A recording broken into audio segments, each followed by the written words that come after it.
Hello, you're welcome to the news on AM24 TV, reaching you from our studio in Lagos. I am Sanwo-Olu Olajide.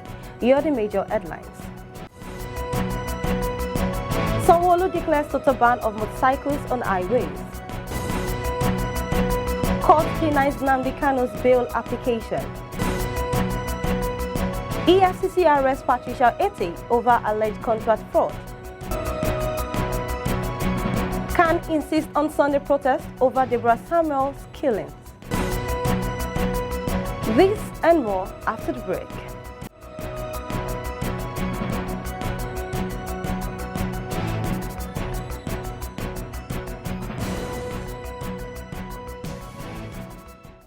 Lagos State Governor Babajide Sanwo-Olu has banned all activities of motorcycles in the state's highways, which includes Surulere, Lekki, Lagos Island orders from June 1.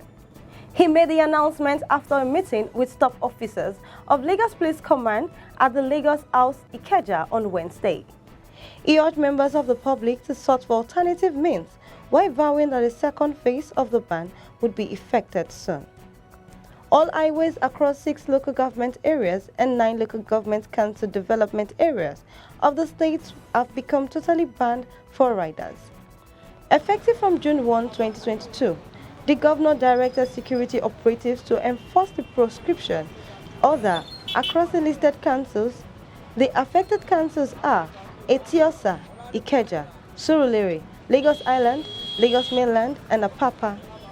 The total ban order extends to all LCDAs under the listed council.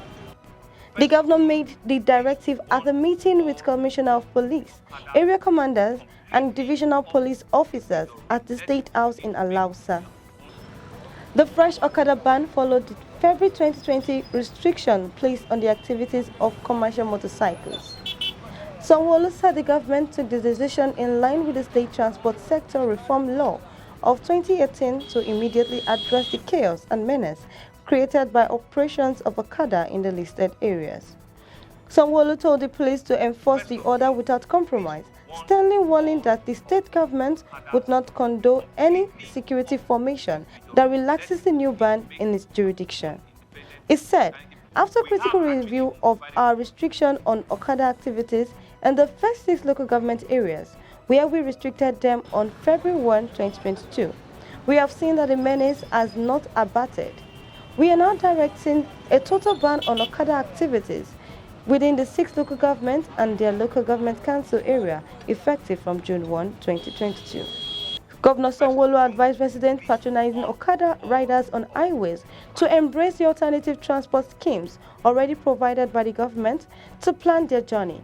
He said the government has provided last-mile buses, medium-capacity and high-capacity buses in the affected areas for the convenience of commuters. A federal high court sitting in Abuja has rejected bail plea of the leader of the indigenous people of Biafra, Nnamdi Kano. In a ruling, the Justice Binta Nyako stated that the leader of the indigenous people of Biafra lacked integrity by jumping his first bail in 2017 and said that the court must first establish the reasons he absconded earlier. On April 8th, the court exonerated the federal government on the allegation that the leader of the IPOB was forcefully abducted abroad to stand his trial. She ruled that the rendition for criminal investigation was allowed. The judge said since Mr. Kano was on a bench warrant, the law allowed that he should be arrested and be brought to face his trial anywhere he was cited. Mrs. Anyanku would dismiss the IPOB leader's move to challenge the terrorist charge, upheld 7 counts in the fresh charge filed by the federal government against IPOB leader. The Economic and Financial Crimes Commission has arrested a former Speaker of the House of Representatives, Patricia Ete, over her alleged involvement in fraudulent contracts awarded by the Niger Delta Development Commission. It was learned that Ete was at the Abuja office of the EFCC on Tuesday and was yet to be released as of 9 p.m. The former speaker reportedly received 130 million naira of the 240 million naira awarded for the contract through a personal account from Fujian Project Limited, a firm contracted by the NDCC in 2011. According to reports, Ite had been unable to explain why the firm transferred 130 million naira to her out of the money. A top EFCC official said, Ite is currently in our custody. What happened was that in 2011, the NDCC awarded a contract of 240 million naira to Fusion Project Limited for the supply of solar-powered streetlights in some communities in Akwa Ibom. Shortly after the contract was awarded, the firm got 34 million naira as an initial sum. 2 weeks later, they received 253 million naira, a total sum of 287 million naira. This is despite the fact that the contract itself was worth 240 million naira. This latest development from EFCC is barely 2 days after EFCC arrested the Accountant General of the Federation, Ahmed Idris, over 80 billion naira fraud.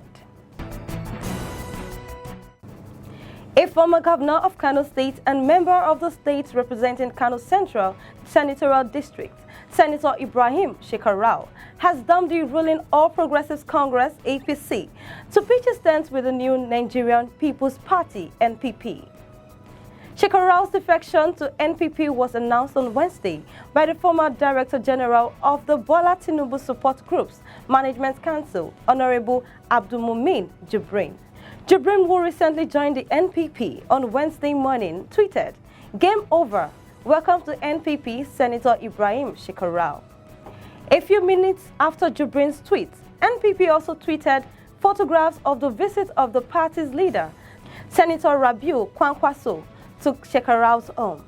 Kwankwaso, the presidential hopeful of NNPP, is the former governor of Kano State and represented Kano Central Senatorial District in the 8th Assembly.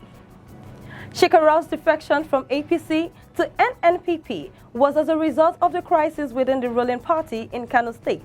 And in the last few days, there have been defection of many APC chieftains and public office holders to NPP ahead of the 2023 general elections. Senator Shakarao has not publicly made this defection known, though he has been meeting with Kwankwaso and other NPP leaders in recent times. A student of the Polytechnic of Ibiada, identified as Oromidayo, was found dead in his hostel on Monday. Oromidayo's lifeless body was discovered alongside an unconscious female student, Aramide, who is suspected to be his lover. Aramide immediately has been rushed to the University College Hospital, Ibiada, where doctors are battling to save her life. There have been different speculations as to what led to the unfortunate incident.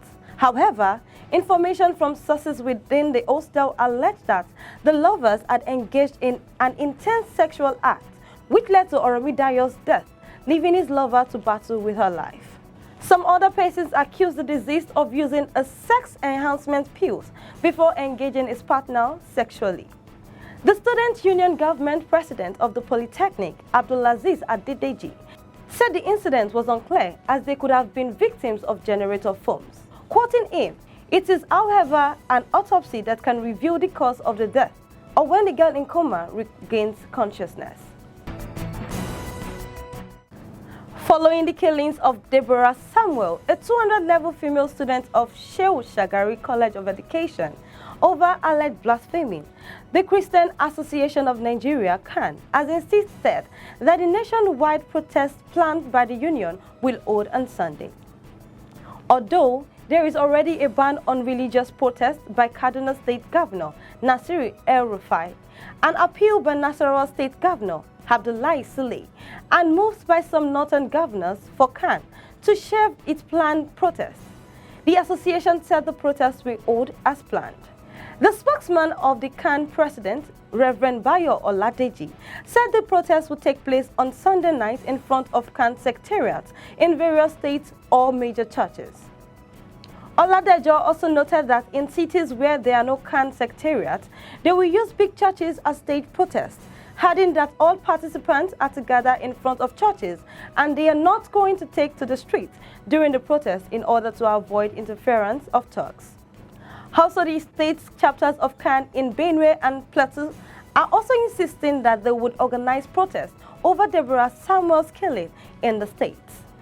Speaking on the proposed protest, First Public Relations Officer Mr. Muyiwa Adejobi said the Christian body had the constitutional right to protest, but CAN is yet to inform the police of any demonstration. Now on entertainment news. Big Brother Naija reality star Sanwo-Olu, popularly known as White Money, has revealed that he would choose money over returning back to school. The Big Brother Naija winner had dropped out of school due to financial challenges. White Money further said that he also discovered that going to school was not part of his strength. Instead, he chose to focus his strength on craft and business. He revealed this during an interview session with Olamide Famuwagun. The ex-housemate, when asked if he sees himself going back to university, responded that he would never return to university due to the unending strike of ASUU. He added that his mind is strictly channeled to making more money. White Money went further to add that during the Big Brother Naija reality show, cooking was one of his major strengths, and he credited it to his mom who taught him how to cook. Liverpool has taken the Premier League title race down to the final day of the season after coming from behind to win the Southampton on Tuesday night. In the early part of the first half, Liverpool looked as if they might have a struggle on their ends when Nathan Redmond gave Southampton a 13th-minute lead with a coily right foot shot beyond Alisson. But the FA Cup champions once again showed their resilience and reserves of strength as they leveled before half-time courtesy of Takumi Minamino, thumping drive against Southampton goalie. In second half, Liverpool continued to put pressure on the Saints, which led Joe Matip 67 minutes that gave Liverpool the lead, which cemented the win. But the win still does not guarantee Liverpool the Premier League title, as Manchester City could still retain the title with a victory over Aston Villa at Etihad Stadium on Sunday. That was the news on AN24 TV. You can follow us on all our social media platforms, on Instagram at AN24_TV, on Twitter at AN24TV, on YouTube at AN24TV. You can also read more stories on our website at www.an24.net.